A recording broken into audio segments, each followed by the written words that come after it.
If you look at the DSM, you're not going to find the term victim mentality. But if you look at your family, if you look at your workplace, if you look at your church, I'm pretty sure you're going to find a victim. I'm pretty sure if you tuned in today, you know of a victim.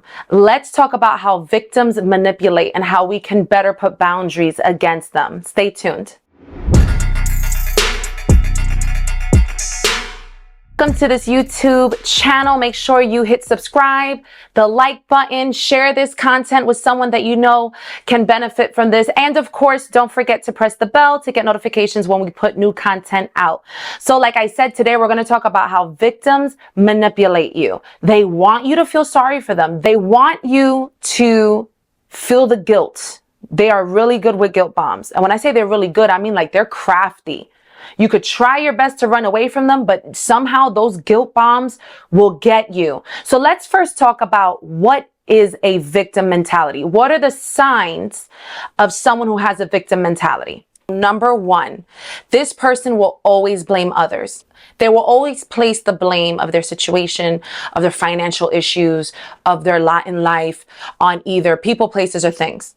That's where the blame is usually going to go to. It's going to either go to the government. It's the government's, they don't give me enough resources. It's this person's fault. It's my parents' fault. They always put blame on other things. It's interesting because most people with victim mentality, they know they're not in the best situation in life, but they do not take on responsibility. They put the blame of their situation on other people, places, and things.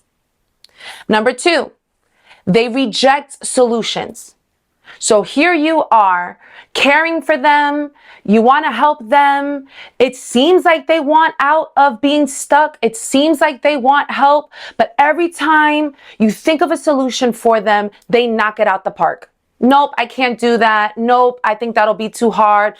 I tried that before. It didn't help. And here's the thing. This is how they drain us. This is how they suck us in. If you don't have good boundaries, when you start trying to generate solutions for them and you see how they are knocking it out the park, now you can become just as stuck as they are. Because now you're frustrated. Now you're scratching your head like, oh my gosh, nothing can help. Nothing can help. And now you're just as stuck as they are. You ever hear the phrase misery loves company? It's so true with the victim mentality. They are in a way recruiting people onto their team. So now we can all go, yeah, you're right. It is your parents' fault. It is the government's fault. It is other people's fault because you've tried A, B, and C and nothing has helped. So it's really hard to help generate solutions with them because they reject solutions.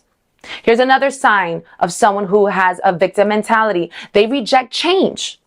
Because, I don't know if you're noticing, but everything kind of trickles into each other. Because they always, put blame on other people. They don't take on responsibility.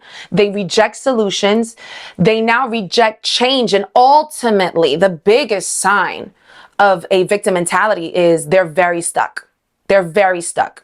The only way I can want to put change into my life is I have to get humble enough to go, this thing isn't working. In order for that to happen, I need to have humility and self-awareness. And most individuals that have a victim mentality don't have either. So it's very complicated. But again, they reject change. If they're rejecting solutions, they're rejecting change, right? Here's another sign of a victim mentality. They have a very negative outlook on life, which then can produce the feelings of hopelessness. And that again generates the feeling of stuck. I can't get out of this rut in my life. My finances are always going to be like this. I can never have a healthy relationship, right? They use phrases like this. So it feels very helpless. And again, if you don't have boundaries and you're listening to this person a lot, you are going to feel just as hopeless with them. Listen, there's like a transference that happens here. So we have to be very careful with our ear, allowing them to take too much time and too much attention from us, because now we're going to end up drained, frustrated, and maybe even hopeless with them. Again, misery loves company. Remember the scripture that says life and death is in the power of the tongue. And then it continues to say, and those who love its fruit will eat of it. So we got to be careful with this type of person in our life, because if we keep allowing them to suck the attention out of us, we're now eating that fruit. And now again, like I just said, now it produces us to feel hopeless, for us to feel stuck, for us to now start blaming other people because of their situation. When at the end of the day, it's not my situation, it's their situation. Here's another sign of someone who has a victim mentality. They are very resentful or bitter. When you hear them in that blame talk, it's everybody else's fault. It's because this person didn't help me. It's because I tried that thing and it never happened. Look, I'm just so stuck. I don't know what to do, right? They can become very bitter. Here's a huge sign of someone who's bitter. They rehearse the past over and over again as if it happened yesterday. Like, let's say they're blaming something on their parents, and what they're blaming them for, it really happened. Maybe there's truth to it, but it happened 12 years ago. It happened 20 years ago. I've met people like this. They speak about certain things that's happened in their life, and the way they use their language, their verbiage, how emotional they are talking about that situation, it's as if it just happened this week. So it's like, wait a minute, you've never sought healing. You've never sought forgiveness. You've never sought, closing that door and let's figure it out. Hey, that happened then. That's horrible, but we got to keep moving. No, they allow themselves to get stuck, which then produces resentment and bitterness. So that, in a nutshell, those are different signs of a victim mentality. Now, the outcome is that they are very draining. If we are not careful and we don't have correct boundaries with this person, I don't care if they're a family member. I don't care if they're like a very close family member or very close friend to the family, or this is a co-worker. This is someone in your church ministry. If you're not careful, they will drain the life out of you. So let's talk real quick about how they manipulate you, and then we'll get to the boundaries. So how does this person then manipulate you? Victim mentality people are very interesting because they're very passive aggressive. Now we got to talk about passive aggressive a little bit, okay? So let's talk about communication styles real quick. You have assertive. I'm going to speak to you in truth and love. I'll be honest. I'll be direct. I recognize my needs and I recognize that you have needs. That's assertive. That's healthy. That's what Paul is speaking on when he says speak the truth in love, right? Then we have the aggressive communication style. That person's honest, very direct, but there's no empathy, there's no love. Then you have the passive communication style. That person is not direct, not honest. They only recognize the needs of other people. They don't recognize their own needs, so then they don't speak up. Where does the passive aggressive come in? It's that person that is not direct, they're indirect. They're sarcastic. They're, it's just a joke. It's just a joke type person. But there's truth to their joke, right?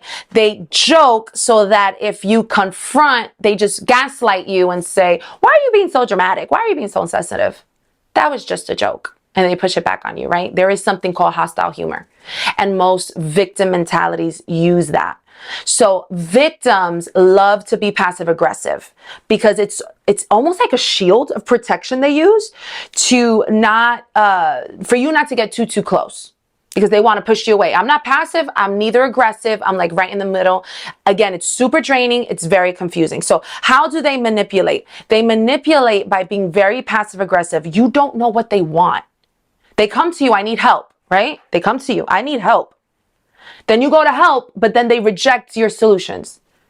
They cry to you. They're upset about their situation. Let's say, oh my goodness, they're going through a very toxic relationship and they're like, I need help.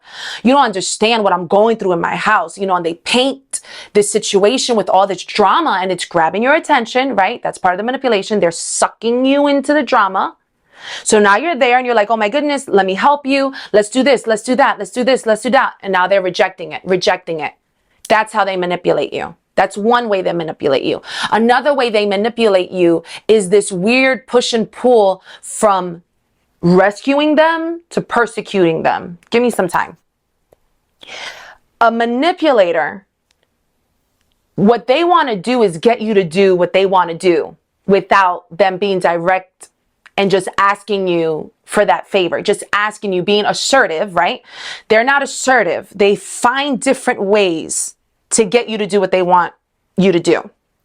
The victim does this in a very passive aggressive way. And what they do is they want you to either rescue them or persecute them more. Let me give you a scenario. How many people know that there are some moms out there, especially in the Latin community, I don't know why, but it just exists, that they are victim manipulators. They have that victim mentality and they want to manipulate. So what do? Let's paint a scenario. That mom who's a victim manipulator says things like, you're just not a good daughter. You just don't do enough for this family. And you're like, what are you talking about? I help out. I do rent. I do X, Y, and Z. You know, there's like evidence that shows you are pitching in, but they don't see that, of course. They use those certain phrases as guilt bombs. You're not a good daughter. You're not a good daughter, right? I'm just using this as an example. And let's say you get upset and you go, mommy, please, why are you acting like this? To them, they're going to use that as you are persecuting me. And now they could step back and go, you see everybody? Look at the way she treats me. Look at the way I'm just telling her I need help. I'm sorry that I just need help with certain things. And there goes the guilt bombs because they see your confrontation as persecution. They do that, or remember, they're passive aggressive. They do one or two things. They go to that, or they want you to rescue them. So let's say same scenario. The daughter goes, now she's going to the rescue mode. Oh, mom, I'm sad that you feel like that. Okay, what is it that you need me to do? What else is it that you need me to do? Because you're trying to win her approval. Now you're rescuing her. She's still getting what she wants. So you see how it's interesting? Like with the victim manipulator, that person who has a victim mindset, they either want you to rescue them or persecute them. Because if you persecute them, if you say something very confrontational to them, they still use that for their advantage. If you rescue them and you still do what they want you to do above and beyond to prove that you're a good daughter, to prove that you love them, right? They still use that. They still get their way. So that is how victims manipulate you. They suck you in with their drama. They suck you in with their guilt bombs. And then they want you to react in one or two ways. Rescue them or do something that they could perceive as you persecuting them. Either one works for their favor. Let's talk now on how to put boundaries with this type of person. Number one, here's a good boundary with that person who's a victim mentality in your life. Shorter conversation times. Maybe they want to always call you. They always, remember, victim mentality, they want attention. They want attention. So you might need to shorten the time frame you're talking with them. If they're like, I need a full hour conversation with you, bring that down to 15 minutes. You have all right to put that boundary, right? You're busy. You have things going on in your life. Hey, sure, we could talk from this time to this time. Another thing you could do is schedule them. Maybe this person you can't talk to at 9 p.m. because they're draining. And you're like, okay, I want to be respectful. They are a family member. They are a person. I want to show decency. But you could still put a boundary and go, okay, you're not the type of person that I'm going to wake up to at 7 a.m. and do a quick phone call. And you're neither that type of person on a Saturday when I want to be with my immediate family. I'm going to call you at 9 o'clock at night because you're going to drain me. So it's like good for you to categorize this person as they're draining. We're not saying that they're evil. We're not saying that they're like horrible people. It's just, hey, this is where they're at right now. I can't change them. Please know you cannot save a victim. You can't change a victim, but I could put boundaries around that victim. You're not going to drain me. I'm going to put boundaries around you. I can't change you. You know why? Because some people have told me, well, what if I have a conversation with them and I tell them, do you know that you're doing these things? Here's the thing, a real victim mentality, they don't care that they're doing those things. You're supposed to give me attention. Look at all the bad things I've been through. So you could waste your time and try to confront them in that way. Like, wow, maybe no one's ever told them that they do this thing. I'm pretty sure people have. When you have a real victim mentality person, they don't care. They don't care. That has to come out of them, okay? We put up the boundaries. So again, shorter conversation times, schedule time with them. Like, hey, I'm cool Monday at this time to talk. I'm cool grabbing coffee with you this other day, but only from this time to this time. That's okay. You could set boundaries. Like I said, I know you're busy. You have a life. Another thing I would say that's really helpful as a boundary around individuals that are victim mentality, victim manipulators, is use a buffer like being in a group. Go to group activities with this person. That way, they're not just sucking the attention out of you. They have other people they could go to, and you have other people you could talk to as well. This is actually really helpful in a church environment or even a work environment. Like, don't just go one-on-one with that person. You could go with 5 other friends. Like, hey, we're all going to go grab some coffee from this time to this time. Do you want to join? Right? See how that works. See how they behave in that environment. Some victim mentality, it might not work out good. This is where we need to use discernment, because some of them, when there's now an audience, oh, get ready, because now they're going to really have a good time and grab everyone's attention. And now they hog the platform to say how bad their life is, right? A lot of victim mentality people, what they do is, there's this phrase called one up. There's people that are one-uppers. Look that up. It's really interesting. Like, let's say you know, something really devastating did happen in your life. They have to top it. That happened to you. Well, this happened to me. It's like they're in competition with someone else's sad story. They have to let it be known their life is worse. But then again, they don't change. They don't want to fix it. They just want it to be known. It's very interesting. I hope that this was helpful. Don't forget to like and subscribe to this channel. Make sure you press the bell so you could get more content like this. I want you to be notified when we put out more content like this. Let me know in the comments if this was helpful. And maybe you know of other boundaries. What are other boundaries that you've used with the victim manipulators in your life? Let us know. Drop that in the comments. God bless you.